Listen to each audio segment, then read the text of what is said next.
Ya, di SMP Bina Ilmi Palembang di sini kami sebelumnya mengucapkan terima kasih dulu kepada atas guru-guru yang sudah mengizinkan kami untuk mengadakan acara ini. Baik, pertama-tama alhamdulillahirabbil alamin wassalatu wassalamu ala asrofil anbiya'i wal mursalin wa ala alihi washabihi ajmain amma ba'du. Salawat serta salam alhamdulillah ya, pada kesempatan pada siang hari ini kami dari Fakultas Kedokteran Universitas Sriwijaya ya adik-adik di sini mau mengadakan pengabdian kepada masyarakat ya. Jadi dengan tema edukasi pencegahan insomnia pada generasi milenial. Harapan kami adik-adik bisa ya mengikuti kegiatan ini sampai selesai ya. Salawat serta salam selalu tercurahkan kepada junjungan kita Nabi Muhammad SAW. Semoga dengan adanya kegiatan pengabdian ini ya, kegiatan yang kami lakukan ini bisa bermanfaat ya, bisa adik-adik di sini aplikasikan ya. Apalagi temanya di sini tentang insomnia ya. Jadi seperti kita ketahui dek, insomnia itu ini gangguan pada tidur ya. Apalagi kalau adik-adik SMP ini kan biasanya sudah boring, sudah kangen mau masuk sekolah ya dek ya. Nah kita untuk sementara nggak apa-apa lah dek, kita sekolahnya, kita belajarnya via Zoom ya. Nanti jika Allah menghendaki, jika Allah kasih kita kesempatan, insya Allah nanti kita bertemu kembali ya. Mungkin itu saja kata sambutan dari saya, dan saya mengucapkan ribuan banyak terima kasih ya kepada Pak Sekolahnya, Ibu Novaria, Pak Jasmin yang sudah banyak membantu, panjang tangan kami untuk mengadakan kegiatan ini. Saya akhiri, wabillahi taufiq wal hidayah. Assalamualaikum warahmatullahi wabarakatuh.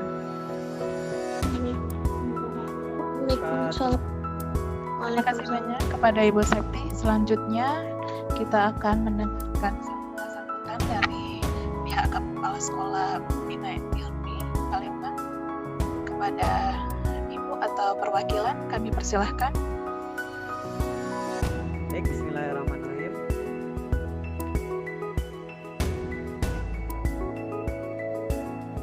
Bismillahirrahmanirrahim. Assalamualaikum warahmatullahi wabarakatuh.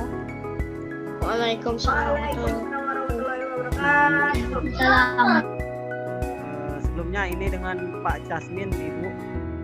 Kebetulan saya di sini sebagai wakil kesiswaan dari SMP IT Bina Ilmi Palembang. Alhamdulillahirrahmanirrahim, kita panjatkan puji syukur kita hanya kepada Allah Subhanahu wa taala, karena Allah masih memberikan nikmat kepada kita semua, baik itu nikmat iman, terutama nikmat kesehatan, sehingga kita semua masih dapat mengikuti acara pada siang hari ini dengan kondisi yang segar dan bugar ya. Ini semua atas berkat dari rahmat dari Allah Subhanahu wa taala. Salam dan salam tetap tercurahkan kepada junjungan kita, suri teladan kita, Nabi Agung Nabi besar Muhammad sallallahu alaihi wasallam. Baik Ananda semua dan ibu dari Fakultas Kedokteran ya, Sri. Di sini saya mewakili kepala sekolah. Kebetulan kepala sekolah ada agenda mendadak dari luar, kegiatan di luar. Jadi permohonan maaf yang dia sampaikan kepada Bapak Ibu dari Fakultas Kedokteran. Di sini saya Pak Jasmin sebagai wakil kesiswaan. Pertama-tama kami mengucapkan banyak terima kasih kepada Ibu ya dari Fakultas Kedokteran Musri yang sudah memilih sekolah kami untuk melakukan pengabdian ya, karena kami rasa ini adalah kegiatan yang sangat bermanfaat sekali, terutama bagi anak-anak kami, termasuk dengan temanya itu insomnia ya, sangat cocok sekali dengan masa pandemi ini, karena anak-anak ini sekarang belajar di rumah, jadi mereka itu banyak waktunya di rumah ya. Jadi mungkin karena walaupun kita hanya belajarnya menghadap ke laptop, itu pasti rasanya itu capeknya itu lebih tinggi ya kalau dari di sekolah gitu. Jadi sangat kebetulan sekali dan sangat beruntung sekali kami mendapatkan materi pada hari ini. Selanjutnya kami ucapkan mohon maaf apabila mungkin tadi pas masuk mungkin ada anak-anak kami yang mungkin kurang baik dalam masuk kegiatan Zoom ini. Selanjutnya kami ucapkan juga kepada anak-anak soleh dan soleha semua, terima kasih atas waktunya ya nak ya. Pak Cismin harapkan semuanya mengikuti kegiatan ini dengan baik sampai akhir ya, karena ini sangat bermanfaat sekali. Karena kita merasa beruntung ya, tidak semua sekolah yang bisa diajukan untuk pengabdian ini. Jadi Pak Cismin harapkan semuanya dapat mengikuti dengan baik, dengan khusyuk ya, dan diambil ilmu-ilmu yang baiknya. Karena ini langsung dari Fakultas Kedokteran ya, mungkin nanti kalian mau masuk kedokteran nantinya ya, siapa yang cita-cita jadi dokter ya, nanti ketemu dengan ibu-ibu yang sekarang sudah menyampaikan materi nantinya. Itu saja mungkin sambutan dari kami dari SMP IT Bina Ilmi. Kami ucapkan terima kasih terakhir kali. Saya Eri, assalamualaikum warahmatullahi wabarakatuh.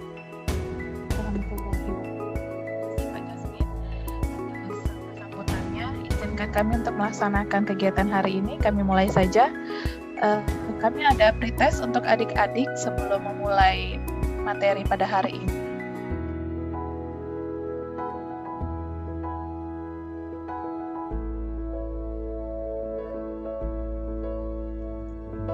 Suaranya nggak ada, Bu.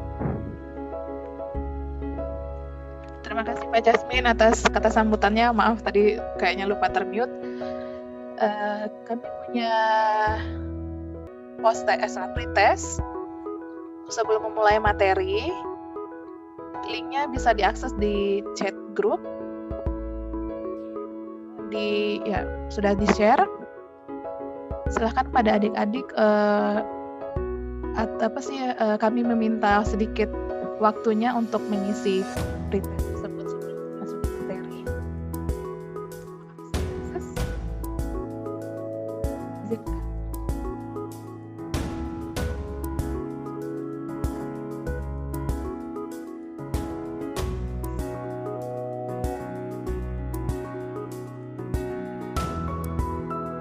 Cismin bantu ya Bun ya. Ya Bu ya. Nah, silakan Ananda untuk mengisi link yang sudah dikirimkan lewat chat Zoom ya. Silakan kalian isi, itu pretest. Jadi sesuai dengan kemampuan kalian di awal untuk mengisinya. Isi aja semampu kalian yang menurut kalian itu benar. Tidak ada pengurangan nilai, tidak ada pengaruh di nilai sekolah kalian. Isi saja yang menurut kalian benar, bisa dipilih. Masuk materi, nanti ada post testnya setelah di akhir materi, ada post test untuk melihat apakah ada kemajuan atau ada perubahan antara sebelum dan sesudah kami memberikan materi.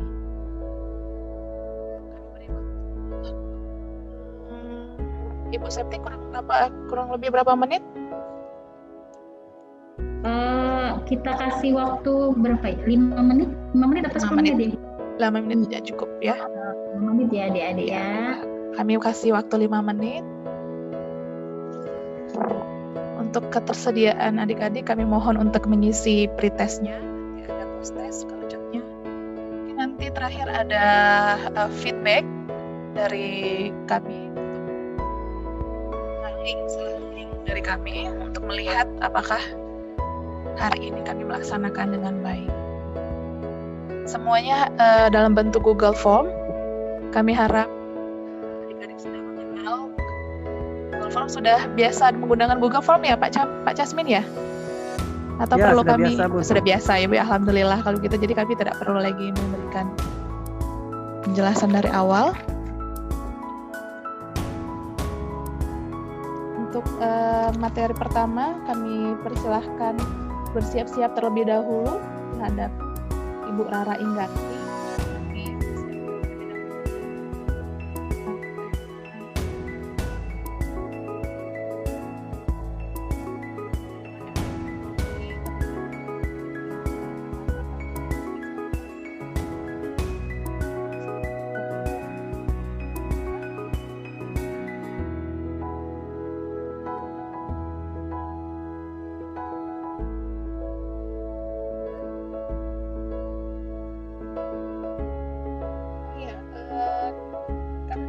absensi, link absensi.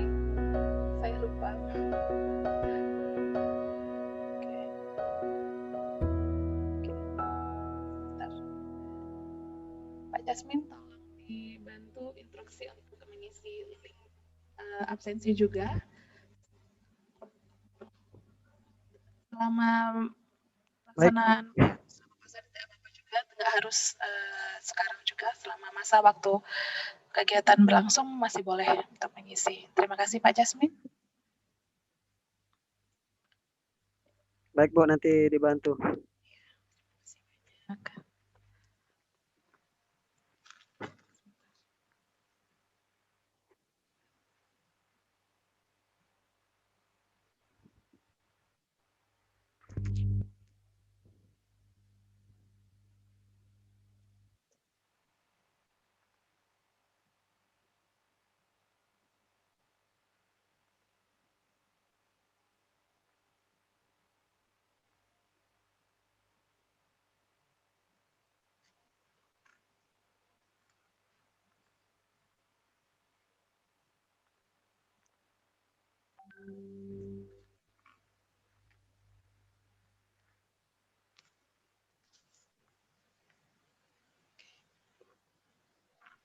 So, sambil mengisi bisa kita mulai aja ya Ibu Rara untuk mempersingkat waktu, mengingat Ya, baik, semakin Ibu Farah. siang. Oke, terima kasih. Kepada Ibu Rara Inggarsi kami persilahkan. Jadi untuk adik-adik sambil ngisi juga nggak apa-apa, mengingat waktu semakin siang. Kepada Ibu Rara Inggarsi kami persilahkan. Baik, terima kasih kepada Ibu Farah atas kesempatan yang diberikan. Assalamualaikum warahmatullahi wabarakatuh. Sebelumnya saya ucapkan juga terima kasih kepada Ibu Kepala Sekolah SDIT SMP IT Bina Ilmi Bu Novaria Diningsi SPD atau yang mewakili, serta para guru dan para adik-adik yang telah menyediakan waktunya untuk dapat mengikuti kegiatan pengabdian masyarakat pada hari ini. Baiklah, untuk siang hari ini materi pertama akan disampaikan oleh saya dengan judul materi efek teknologi pada kualitas tidur selama masa pandemi COVID-19. Baiklah, izinkan saya untuk share screen ya.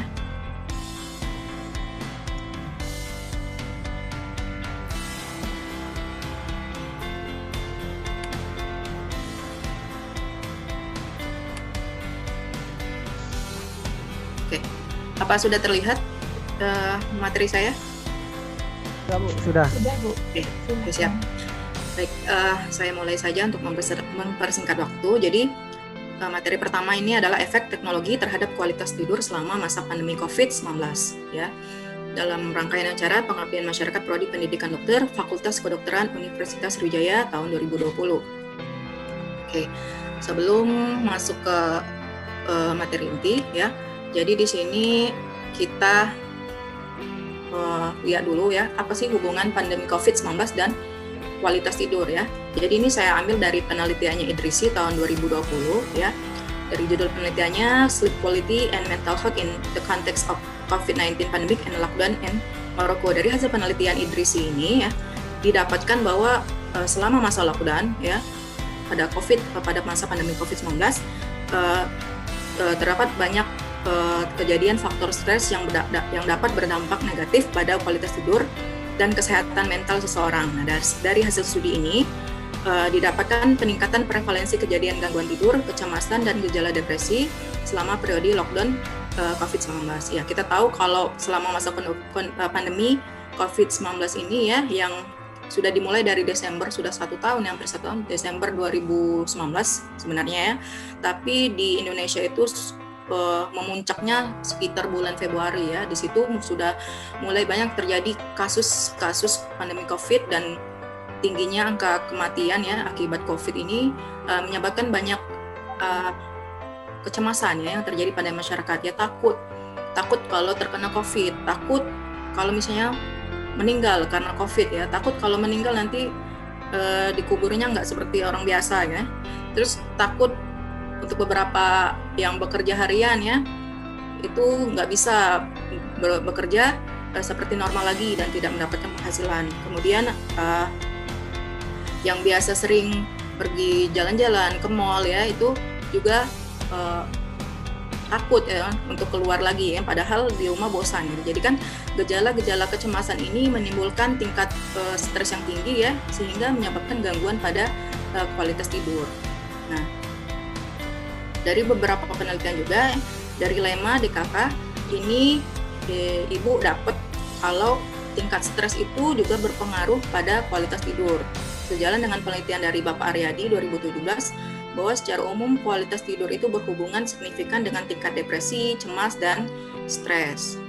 Nah, untuk adik-adik juga yang melaksanakan pembelajaran secara online itu kan mungkin lelah juga dengan pembelajaran lewat media Zoom. Nah, jadi itu juga berpengaruh terhadap kualitas tidur. Nah, banyak orang yang stres, depresi selama masa pandemi COVID akibat terlalu banyak mendapatkan informasi dari media sosial ya. Tapi hal ini tidak menurunkan angka penggunaan smartphone maupun akses internet ya. Mereka mungkin tidak lagi melihat informasi-informasi tentang COVID, tapi mereka beralih ke aplikasi-aplikasi yang mungkin dapat menghibur mereka selama tidak bisa keluar dari rumah. Akhirnya, jadi dari beberapa survei ya, selama masa pandemi COVID itu jumlah penggunaan smartphone ya secara global itu terus meningkat ya. Nah, ini pada tahun 2019 setidaknya terdapat 3,2 miliar pengguna, naik sekitar 5,6% dari tahun sebelumnya ya. Nah, kalau ini berdasarkan survei dari Statista tahun 2020 ya, peningkatan penggunaan smartphone yang terhubung dengan akses internet dari tahun 2016 sampai tahun 2021 ya, bisa dilihat di sini. Tahun 2016 2,5 miliar ya. Kemudian di tahun 2019 3,2 miliar, kemudian di tahun 2020 naik lagi ya 3,5 miliar.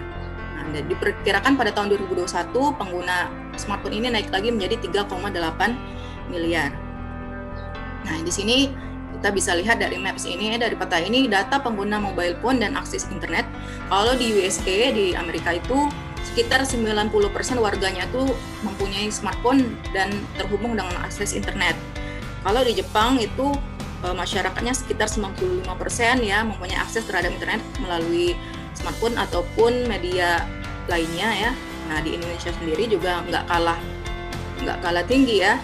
Kalau pengguna smartphone-nya juga sekitar 93,9% warga yang memiliki akses internet dengan smartphone.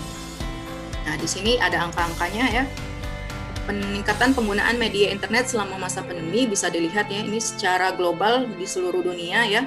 Kemudian ada negara Italia, Spanyol, Prancis, Jerman, Cina, United States, Amerika ya. Di sini kalau kita lihat penggunaan media yang paling sering digunakan itu antara lain adalah smartphone ya. Semuanya sama di beberapa negara ini. Kemudian diikuti laptop, PC, desktop, kemudian smart TV, tablet. Nah, di sini malah game itu malah tidak terlalu banyak ya. Kemudian smart speaker, kemudian smartwatch dan sebagainya. Tapi yang paling banyak itu angkanya pada smartphone ya. Karena memang lebih mudah digunakan ya, di tangan bisa taruh kantong, bisa dengan mudah untuk dibuka gitu kan. Nah, untuk di Indonesia sendiri rata-rata bulanan penggunaan aplikasi mobile non-game pada kuartal kedua ya, jadi 4 bulan kedua dari tahun 2020 itu naik 25% secara year over year ya.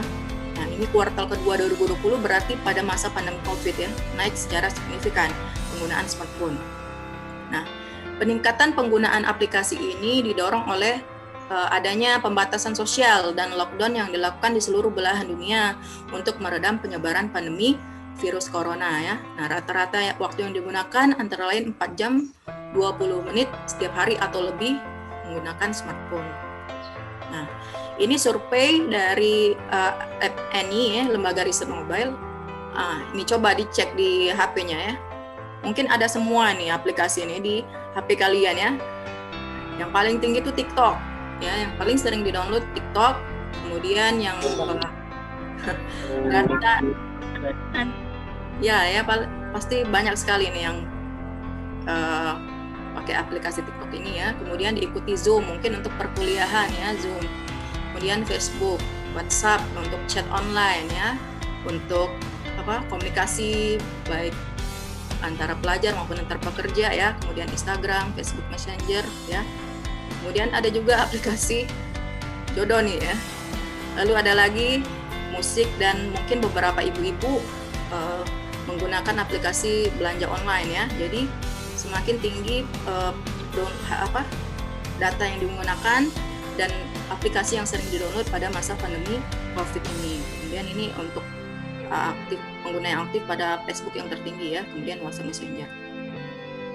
Nah, apa sih efek dari penggunaan smartphone dan terhadap kualitas tidur? Jadi di sini saya ambil dari beberapa penelitian ya. Dari penelitian yang dilakukan oleh beberapa orang ini hampir sama hasilnya ya. Semuanya menyatakan bahwa terdapat hubungan yang signifikan antara waktu penggunaan gadget, durasi penggunaan gadget dan aktivitas penggunaan gadget terhadap kualitas tidur pada remaja ini oleh Ibu Jarmi dan Rahayu Yuningsi 2017 di Indonesia ya. Kemudian penelitian Damayanti tahun 2019, terdapat hubungan yang bermakna antara hubungan penggunaan smartphone dengan kualitas tidur pada remaja.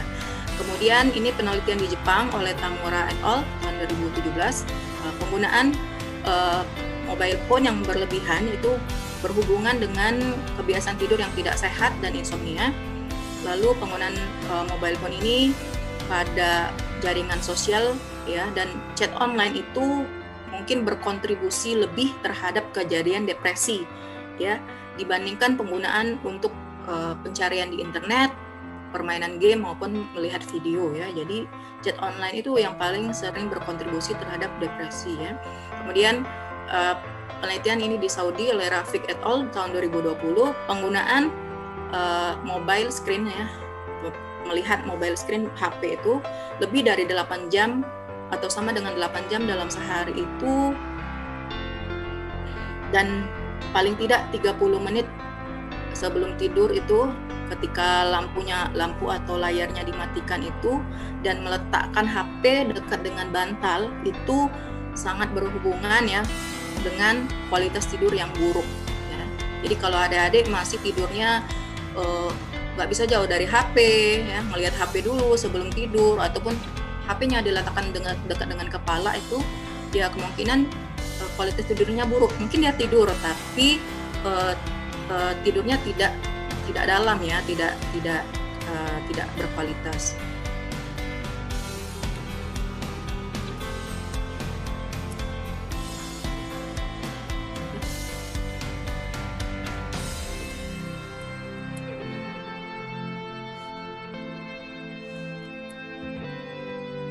Oke. Nah, ini bagaimana sih tidur yang baik ya? Jadi tidur yang baik itu dinilai dengan suatu instrumen ya. Instrumen yang dinamakan, kalau di sini untuk penilaian indeks tidur, kalau yang sudah baku pakai instrumen PSQI ya, QI ya. Jadi the Pittsburgh Sleep Quality Index. Jadi ada 7 parameter yang digunakan dalam penilaian indeks tidur. Yang pertama, apakah kualitas tidurnya baik atau tidak ya, nyenyak atau tidak, ada gangguan atau tidak. Kemudian yang kedua, latensi tidur. Latensi tidur itu adalah waktu yang diperlukan dari persiapan tidur sampai tidur yang sebenarnya. Artinya ketika sudah mulai mau siap tidur, sudah matiin lampu ya, sudah berguling di tempat tidur ya, sampai tidur sebenarnya waktu yang diperlukan berapa menit ya.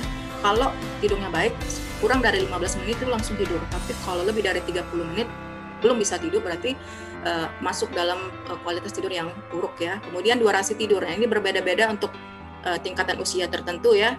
Tapi kalau pada orang dewasa normal itu sekitar 7-9 jam. Tapi kalau pada remaja beda lagi, pada bayi beda lagi ya. Kemudian kebiasaan tidur, bagaimana kebiasaan tidurnya ya? Apakah sering mendengkur ya? Nah, kemudian gangguan tidur. Gangguan tidur misalnya apakah dengkurannya itu sangat mengganggu ya, atau ada gangguan pernapasan ketika tidur, atau kakinya sering bergerak ketika tidur gitu ya, atau sering terbangun sering terbangun dan tidak bisa tidur lagi, misalnya kalau ingin pipis gitu ya. Kemudian apakah menggunakan obat tidur yang berlebihan untuk bisa tidur saking tidak bisa tidurnya. Kemudian 7, dilihat dari disfungsi siang hari selama 1 bulan terakhir, misalnya sering ngantuk pada saat siang hari ya, atau sering terlambat masuk sekolah karena tidurnya kesiangan sehingga nggak bangun kesiangan dan terlambat ya. Kemudian tidak semangat untuk melakukan aktivitas di siang hari. Jadi penilaian kualitas tidur bisa dilihat dari 7 parameter ini. Nah, ini durasi tidur ya. Tadi saya bilang tiap kelompok usia tertentu mempunyai durasi tidur yang berbeda-beda ya. Jadi pada dewasa sekitar 7-9 jam, kalau pada remaja itu sekitar 8-10 jam. Nah, untuk kalau kalian belajar biologi ya, kita ada yang namanya ritme sirkadian atau jam biologis tubuh ya. Jadi semua manusia itu mempunyai jadwal biologis ya. Jadi tubuh itu mempunyai jadwal kerja masing-masing ya. Di sini kalau secara umum dari jam 12 siang sampai dengan jam 8 malam itu merupakan siklus pencernaan. Artinya tubuh tuh sedang siap untuk mencerna makanan. Artinya waktu ini sangat baik untuk makan siang atau makan malam. Kemudian jam 8 malam sampai jam 4 pagi itu merupakan siklus penyerapan. Tubuh sudah siap untuk mendistribusikan hasil pencernaan makanannya. Di sini merupakan jam biologis istirahat atau tidur. Nah, di sini sel-sel tubuh akan mulai diperbarui dan diperbaiki jika ada sel-sel yang rusak atau mati ya. Kemudian saat jam 4 sampai jam 12 siang itu merupakan siklus pembuangan. Artinya hasil pencernaan yang tidak dipakai itu akan dibuang baik melalui feses, urin, keringat atau nafas. Nah, di sini yang paling penting dalam siklus tidur ya, ketika jam 9 malam itu 9 pagi ya dimulai produksi melatonin, tapi sedikit ya, jam 9 malam. Kemudian akan naik dan berakhir pada jam 7.30. Nah, hormon melatonin ini jam 9 malam ini sudah dimulai produksinya, berfungsi untuk mengatur siklus tidur seseorang ya. Nah, apa yang terjadi pada gangguan ritme sirkadian ya? Nah, kalau misalnya terjadi gangguan tidur ya, artinya hormon melatonin itu nggak diproduksi sehingga tidak menimbulkan ngantuk dan tidak tidur, maka jadwal biologis tubuh ini juga akan terganggu ya. Kalau terjadi terus-menerus ya, dia akan menimbulkan efek. Nah, efek jangka panjangnya pertama bisa efek jangka pendek bisa menyebabkan kelelahan ya, kenaikan berat badan, obesitas, kemudian impulsivity ya. Artinya melakukan tindakan atau perilaku yang tidak dipikirkan terlebih dahulu akibatnya. Kemudian lambat dalam berpikir maupun bertindak. Lalu gangguan mood, kemudian gangguan metabolisme glukosa. Tadi saya bilang obesitas ya.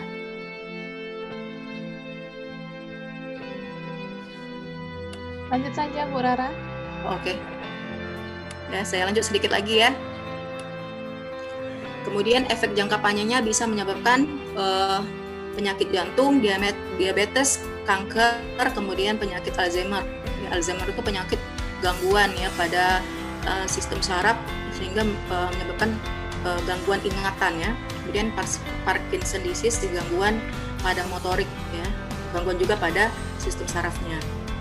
Nah, ini kalau orang yang sering bergadang ya, akan terjadi disrupsi atau gangguan pada melatonin, produksi melatonin. Gangguan ini juga bisa disebabkan oleh cahaya buatan baik dari lampu ataupun dari cahaya dari HP ataupun layar komputer, laptop. Kemudian gelombang elektromagnetik dari HP, walaupun ini juga penelitiannya masih dikembangkan ya, apakah benar-benar berpengaruh terhadap tubuh ya gelombang dari HP, radiasi. Kemudian kalau gangguan pada melatonin, maka akan terjadi gangguan juga pada ritme sirkadian tadi ya. Maka akan terjadi gangguan pada ekspresi gen ya, menyebabkan hipermetilasi, dan pada akhirnya ini pada efek jangka panjang jika dilakukan secara terus-menerus bisa menyebabkan kanker ya.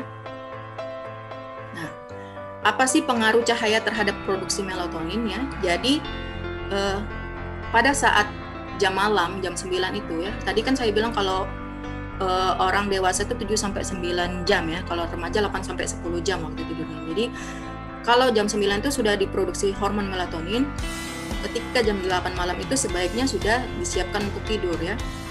Nah, sebaiknya saat tidur itu tidak ada lagi cahaya buatan ya.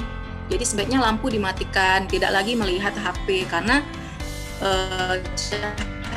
cahaya tambahan atau buatan itu kayak dari HP itu ada cahaya biru ya. Cahaya biru ini bukan berarti cahayanya berwarna biru ya, nggak kelihatan di warna birunya. Dia mungkin warnanya putih tapi itu terdiri dari berbagai spektrum warnanya. Ada cahaya birunya yang itu bisa mengganggu ya kerja dari hormon melatonin ya. Jadi di sel saraf mata ini ada penangkap cahaya ya, yang dia akan meneruskan kepada kelenjar pineal ya. Kalau misalnya gelap, maka akan memberikan instruksi kepada kelenjar pineal ini ya untuk untuk mengeluarkan hormon melatonin ya. Nah, hormon melatonin ini akan menyebabkan ngantuk sehingga bisa membuat kita tidur dengan cepat dan lelap ya. Tetapi kalau ada cahaya yang sangat kuat masuk ke dalam mata dan retina dan diteruskan oleh saraf mata ini, maka akan kelenjar itu tidak akan memberikan instruksi untuk mengeluarkan hormon melatonin ya. Jadi hormon melatoninnya tidak akan dikeluarkan sehingga tidak akan menimbulkan rasa kantuk dan akan terus bergadang sepanjang malam ya. Nah, di sini ya. Jadi pada layar HP itu ada cahaya biru ya, yang banyak dikeluarkan oleh layar laptop, smartphone ataupun tablet yang dapat menekan kadar melatonin sehingga kita susah tidur. Cara terbaik untuk mengurangi paparan cahaya biru adalah menghindari menatap layar HP ataupun laptop dalam 2 jam sebelum tidur. Jadi sebelum tidur tuh udah nggak usah lagi buka-buka HP ya. Mungkin kurang dari itu anemia. Masih sering lihat Ini Mbak, amnesia tuh lupa Mbak ya, lupa ingatan. Iya, amnesia lupa ingatan. Kalau insomnia itu gangguan tidur, beda ya. Oke. Nah, gimana sih caranya untuk mendapatkan kualitas tidur yang baik ya? Ini dari CDC ya. Jadi adik-adik sebaiknya konsisten ya. Tidur sama bangun tuh kalau bisa jamnya sama ya. Misalnya tidurnya jam 8 habis isya, tidur bangunnya jam 4 subuh atau jam 5 subuh. Kalau bisa sama terus setiap hari ya. Kemudian pastikan kamar tidur dalam keadaan tenang, gelap dan santai, suhu yang nyaman sehingga menimbulkan rasa nyaman ya, sehingga mudah untuk tidur. Kemudian matikan TV, komputer atau ponsel pintar dari kamar tidur ya, supaya tidak mengganggu dari kerja hormon melatonin tadi ya. Sebaiknya lampu dimatikan, tidak lagi lihat layar HP. Kemudian hindari makan besar saat mau tidur ya. Juga hindari kopi, alkohol nggak ya kalian ya mau tidur. Kemudian berolahraga. Jadi aktif secara fisik di siang hari bisa menimbulkan lelah di malam hari dan akan menimbulkan rasa kantuk. Ya mungkin itu saja dari saya. Saya akhiri. Wassalamualaikum warahmatullahi wabarakatuh. Saya kembalikan kepada moderator. Waalaikumsalam warahmatullahi wabarakatuh. Baik, terima kasih dengan Bu Rara. Saya rekap sedikit. Benar nggak jadi kata-kata dari Bu Rara kalau selama pandemi ini kalian mengakses smartphone atau handphone kalian? Benar nggak sih? Ya. Benar ya. Aplikasi apa yang paling sering kalian gunakan? HP. TikTok. Handphone saya ya, aplikasinya apa? TikTok, IG atau Instagram, Instagram? Waduh. YouTube, Instagram, selama pandemi selain belajar juga banyak banget menggunakan aplikasi media ya. Boleh aja asal bertanggung jawab ya. Waktu belajar, waktu istirahat, waktu digunakan sebaik mungkin. Jangan main aja ya. Belajarnya juga tetap harus. Saya rekap sedikit juga dari materi Bu Rara. Gangguan kualitas tidur itu bisa juga sebelum kalian tidur, kalian masih mengakses smartphone kalian. Gitu juga nggak? Sebelum tidur kalian masih main handphone nggak? Atau Udah Masih. Aduh, Enggak. Masih sampai jam 12. waduh, udah jam 12 malam. Masih naruh handphone deket ininya, deket kepala, deket bantal tidurnya? Masih juga Enggak tahu ketiduran. Enggak. ketiduran. Enggak dibolehin. Berarti Nggak boleh HP-nya masih bolehin.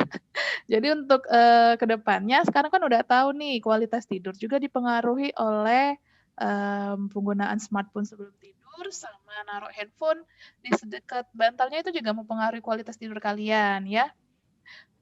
Karena pada umumnya atau lazimnya 8-10 jam waktu tidur yang kalian butuhkan menjadi kualitas yang sangat baik biar besoknya kalian refresh kepala otak kalian biar pas saat belajar kalian bisa menyerap dengan baik. Terlalu sering begadang juga nggak baik. Nah, bisa mengganggu melatonin katanya. Melatonin itu kan hormon untuk biar kalian bisa tidur kualitasnya baik. Nah, kalau melatonin tidak terproduksi, nanti siklus tidur kalian terganggu. Semakin terus berulang-ulang setiap hari dilakukan terus-terus dalam jangka panjangnya bisa mengganggu sampai menyebabkan kanker. Betul gitu ya, Bu Rara ya? Iya benar. Oke. Kalau efek jangka pendeknya bisa nggak konsentrasi belajar, mengganggu ingatan juga. Nanti malah tidak konsen kalau kalian terlalu sering bergadang ya. Kalau ada pertanyaan, adik-adik boleh ditanya sama Bu Rara via chat, nanti langsung dibalas sama Ibu Raranya ya. Via chat pertanyaan mengenai efek teknologi terhadap kualitas tidur. Boleh pertanyaan apa aja yang berhubungan dengan efek teknologi terhadap kualitas tidurnya. Langsung via chat aja ya, di chat grup kolom box, nanti langsung dibales sama Ibu Rara langsung. Terima kasih Bu Rara, kita lanjut ke materi kedua ya adik-adik ya. Lanjut ya, untuk mempersingkat waktu juga langsung ke materi mengenai hubungan olahraga terhadap tidur dan fungsi kognitif selama masa pandemi COVID-19 oleh Bapak Arwan bin Laito, SPD MKes. Kepada Bapak Arwan, kami persilahkan. Baik, terima kasih Bu Farah sebagai moderator. Bismillahirrahmanirrahim. Assalamualaikum warahmatullahi wabarakatuh. Pertama-tama saya ucapkan terima kasih kepada Bapak Ibu Guru yang mendampingi anak-anak kita. Kemudian yang paling istimewa kepada anak-anak siswa SMP Bina Ilmi ya. Semoga tetap selalu sehat, semangat dan terus tetap semangat untuk bisa belajar walaupun dalam keadaan secara daring ini ya. Jadi pengabdian masyarakat atau edukasi ini juga adik-adik sebenarnya bagian dari proses untuk menambah ilmu pengetahuan ya. Baik, izin ya moderator, saya share screen ya.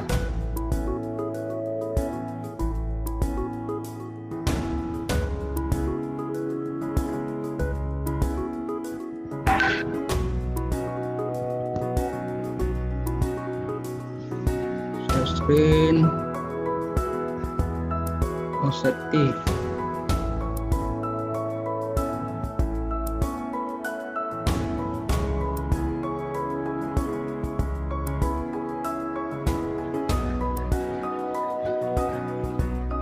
Apa sudah terlihat share screen saya? Belum ada, Pak. Sudah ada. Sudah ada? Udah. Oke.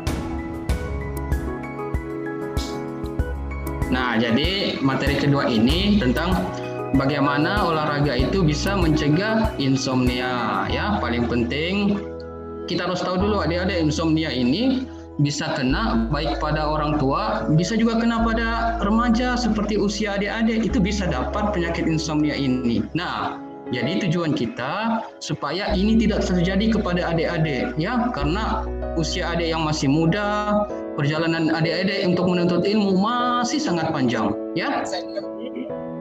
Kita usahakan supaya adik-adik ini tetap sehat dan tetap aktif ya. Nah, apa itu insomnia? Ya, kemudian mengapa adik-adik harus mencegah ini insomnia? Ya. Nah, sekarang kita lihat.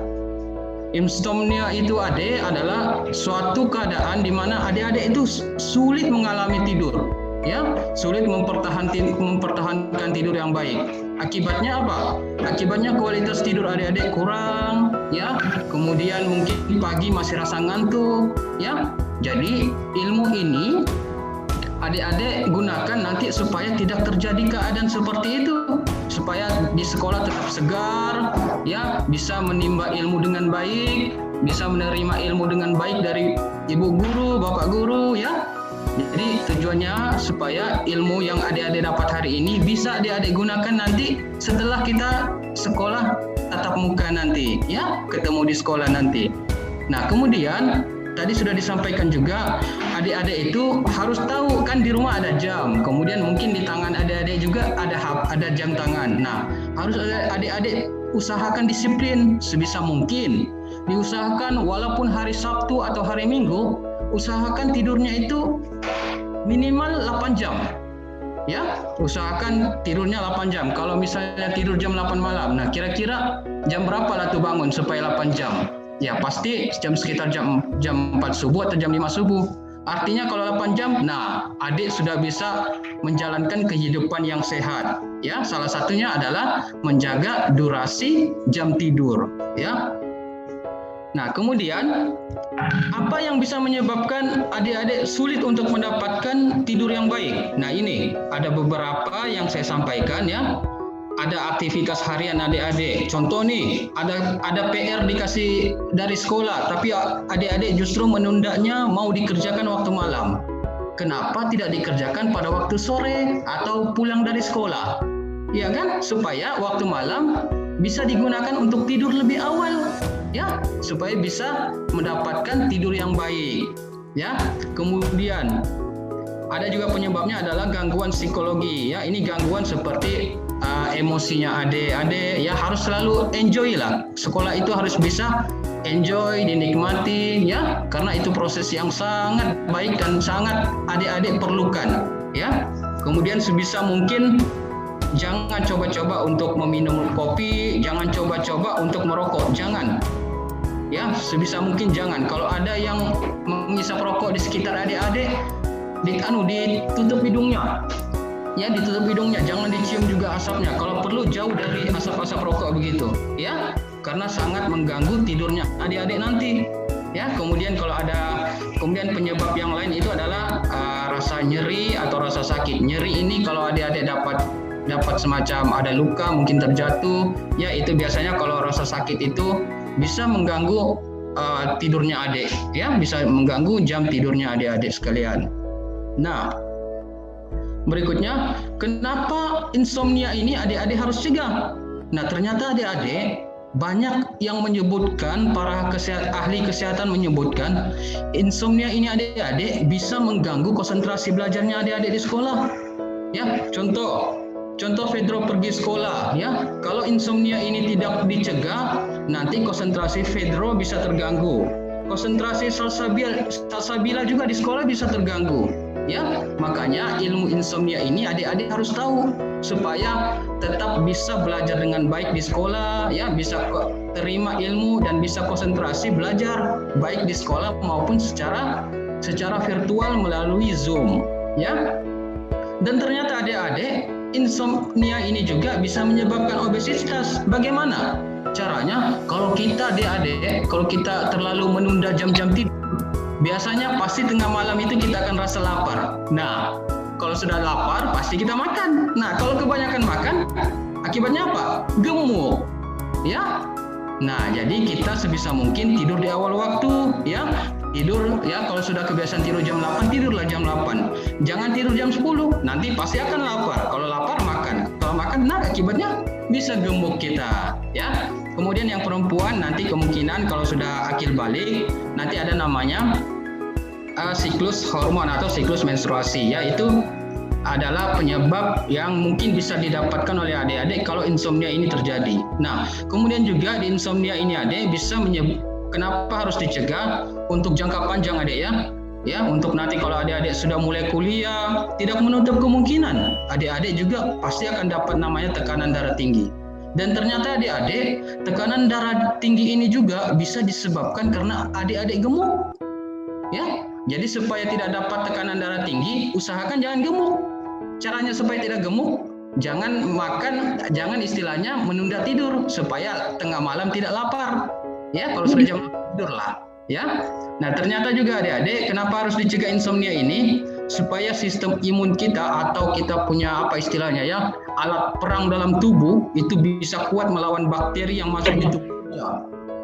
Ya, kita ada sistem imun tubuh namanya sistem pertahanan tubuh. Kalau kita dapat bakteri, karena sistem tubuh kita kuat bisa dia lawan. Jadi kita kemungkinan kecil untuk mendapatkan sakit karena kita punya sistem tubuh itu kuat. Ya. Kemudian ada namanya insomnia ini juga harus dicegah karena bisa menyebabkan depresi ya. Depresi itu bisa kalau misalnya kita begadang adik-adik, pastilah pagi-pagi itu karena tidak cukup tidur, kita akan mudah marah dengan orang. Teman tegur, kita marah ya. Nah, jadi harus dicegah supaya kalau pagi-pagi ketemu teman, kita saling senyum, saling sapa ya, saling menanyakan kabar. Ketemu Bu Guru, ketemu Pak Guru, kasih salam. Assalamualaikum Bu Guru, Assalamualaikum Pak Guru, kan? Itu lebih bagus. Karena apa? Karena tidur kita cukup dan kita terhindar dari namanya depresi. Nah, kemudian juga ternyata insomnia ini untuk dewasa ya adik-adik. Kalau insomnia ini terjadi ternyata bisa menyebabkan orang gagal jantung atau stroke ya. Ini kecil kemungkinan untuk adik-adik, tapi bisa adik-adik dapatkan penyakit ini kalau adik-adik gemuk. Nah, caranya supaya tidak dapat stroke atau gagal jantung, jangan gemuk. Supaya tidak gemuk ya, jangan menunda tidur. Ya, karena kalau menunda tidur, malam kita akan lapar, kita akan makan, bisa gemuk kita, ya. Nah, itu adalah alasan kenapa insomnia ini harus dicegah adik-adik, ya. Nah, bagaimana caranya? Nah, caranya ini, itu ada simbol merokok, jangan merokok. Caranya juga mencegah, jangan minum kopi, ya. Kemudian caranya yang lain, nah jangan makan terlalu banyak, apalagi waktu malam. Ya, kemudian nah itu tadi sudah disampaikan oleh Bu Rara, salah satunya janganlah kita melihat lagi HP di atas jam 8. Kalau sudah jam tidur, tidurlah. HP dikasih mati kalau perlu atau disimpan jauh-jauh dari bantal. Ya. Nah, ini yang ada gambar anak bayi kalau bisa, kalau kita sudah terbiasa tidur jam 8, tidur lagi jam 8. Ya, besok tidur jam 8. Kalau besok hari Minggu atau hari Sabtu tetap tidur jam 8. Tujuannya apa? Supaya kita tetap sehat. Ya. Nah, juga adik-adik cara mencegah insomnia adalah olahraga. Nah, jadi saya khusus untuk membahas bagaimana olahraga ini bisa mencegah adik-adik supaya tidak mendapatkan namanya penyakit insomnia. Nah, apa itu olahraga? Ya, olahraga itu adalah satu aktivitas tubuh adik-adik ya, supaya kita tetap sehat. Tujuannya itu supaya tetap sehat, ya. Jadi olahraga caranya bagaimana? Ini sebelum olahraga kalau adik-adik lapar, usahakan adik-adik itu makanlah 2 jam sebelum olahraga. Contoh nih, contoh adik-adik mau olahraga jam 4 sore. Kalau rasa-rasa lapar, makan dulu jam 2. Setelah jam 2 makan, 2 jam kemudian baru olahraga. Itu cara yang benar. Ya. Nah, kemudian ini untuk yang dewasa yang pertama juga ya, kalau adik-adik juga bisa Anda rasa di nadi adik-adik, Anda hitung berapa kali dia denyut dalam waktu 1 menit, hitung aja. Ya, yang sehat itu 100 kali. Ya. Kalau lebih dari 100 jangan dulu olahraga. Kasih tenang dulu perasaan kita, tenangkan dulu hati kita. Nanti nadi kita bisa turun. Kalau sudah turun jadi 100, nah baru mulai olahraga. Ya, artinya olahraga dalam keadaan yang benar-benar santai. Oke? Nah, ini olahraga yang direkomendasikan oleh dokter-dokter kesehatan supaya tetap sehat. Ya, untuk adik-adik juga, ini adalah rekomendasi atau ini yang dianjurkan buat adik-adik. Jadi olahraganya itu ada namanya olahraga ringan dan olahraga sedang. Apa itu olahraga ringan? Nah, itu contohnya ada gambar anak-anak kecil menyapu. Ya, menyapu di rumah, bantu orang tua, itu juga olahraga adik-adik. Ya, itu namanya olahraga ringan. Ya, kalau adik-adik juga pernah dengar istilahnya yoga. Itu gambar yang kecil yang di bawah itu, gambarnya itu yoga. Angkat tangan ke atas, kemudian dikasih lurus, itu yoga. Ya, itu juga olahraga ringan. Ya, kemudian juga ada olahraga berjalan. Ya, berjalan di halaman rumah. Jalan selama 30 menit atau 40 menit. Itu juga olahraga. Ya, olahraga sedang. Kemudian bersepeda juga olahraga sedang. Pasti banyak adik-adik yang suka bersepeda kan? Itu juga olahraga adik-adik. Ya. Jadi tidak perlu lama-lama adik-adik. Kalau adik-adik olahraga cukup 30 menit atau 40 menit cukup. Ya, tapi dengan syarat itu adik-adik awali pemanasan. Apa itu pemanasan? Peregangan otot. Diregang dulu ya 5 menit.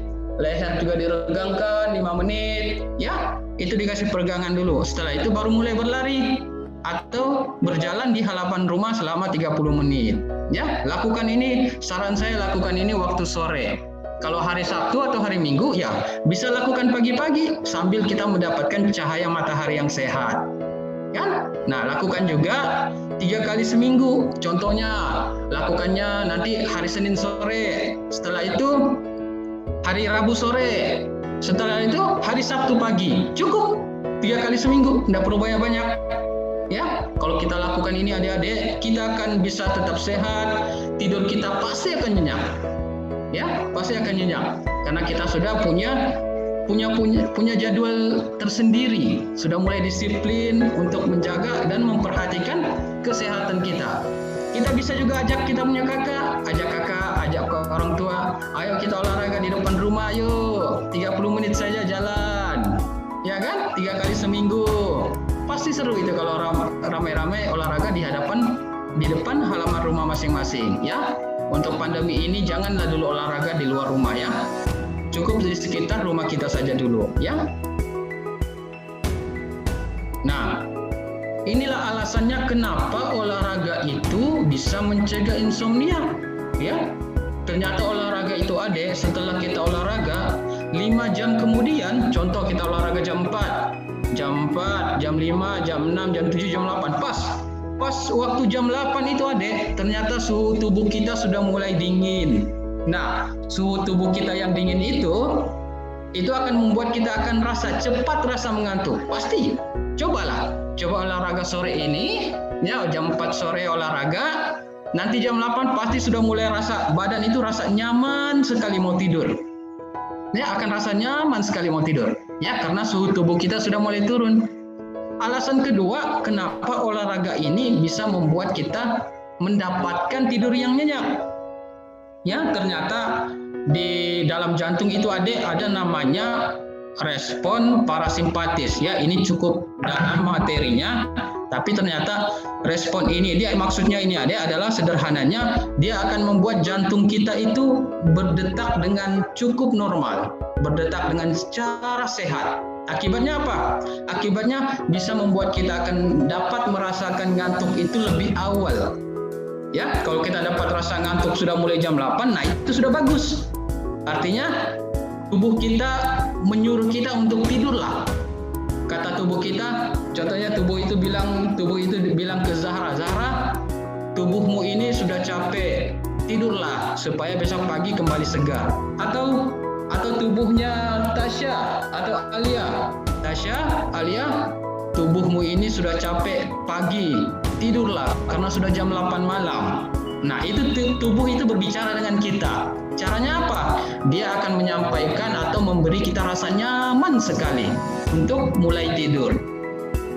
Nah, ternyata olahraga juga ini adik, di otak kita itu adik ada namanya istilahnya senyawa kimia.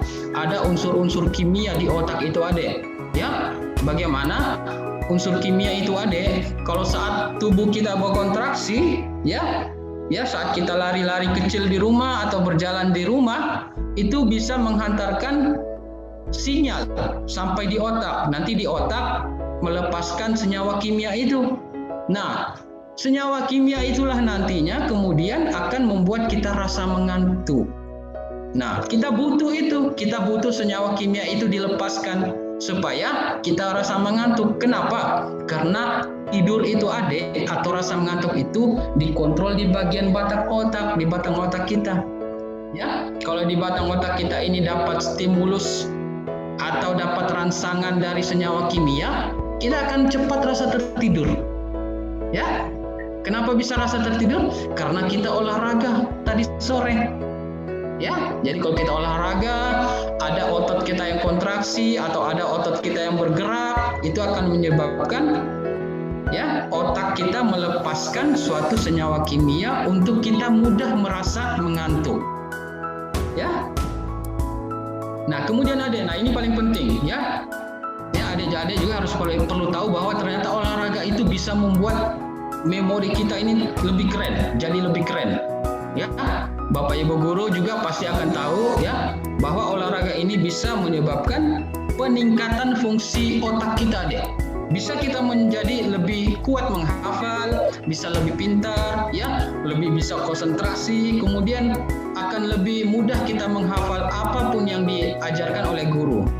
Ya, bagaimana? Nah, ternyata adik-adik, saat kita olahraga itu adik-adik, seperti yang saya sudah sampaikan tadi, di otak kita itu adik-adik ada namanya sel. Sel itu apa? Sel itu ibarat satu butir telur adik. Kalau butir telur ayam ya adik, ada pecahkan butir telur ayam itu, nah terlihat ada kuning telur dan putih telur. Itu satu sel adik. Itu namanya sel telur ayam. Tapi ternyata di otak kita itu bentuk selnya berbeda. Kalau sel telur ayam kan bulat. Nah, kalau sel di otak kita berbentuknya seperti ini adik. Coba Anda lihat. Ya, coba adik lihat ini ternyata bentuk di sel otak kita itu begini. Ya, berbeda sedikit dengan sel telur ayam tadi.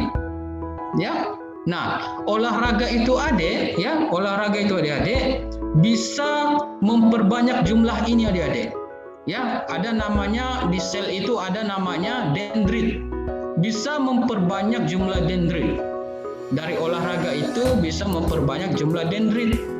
Kemudian juga nanti dari olahraga itu juga di bagian sel saraf kita atau sel otak kita adik, ada namanya bagian sinaps. Di otak ya, di otak kita ada namanya bagian sel otak kita itu ada namanya sinaps. Ternyata setelah kita olahraga yang rutin 3 kali seminggu ya 30 menit di halaman rumah ya, itu bisa memperbanyak jumlah sinaps ini. Ya. Nah, kemudian apa akibatnya kalau sinaps ini banyak atau dendrit ini banyak? Ternyata adik-adik, kalau jumlah dendrit ini banyak, bertambah, kemudian sinaps ini bertambah, itu akan mempercepat proses penghantaran ilmu. Dari mata kita, guru mengajar kita A, mata kita akan cepat menerima ilmu itu sampai di otak dan diolah. Ya, jadi kalau ada yang guru yang menyampaikan materi, kita cepat mendengar, cepat bisa mendengar, kemudian otak cepat memproses. Oh, jawabannya ini.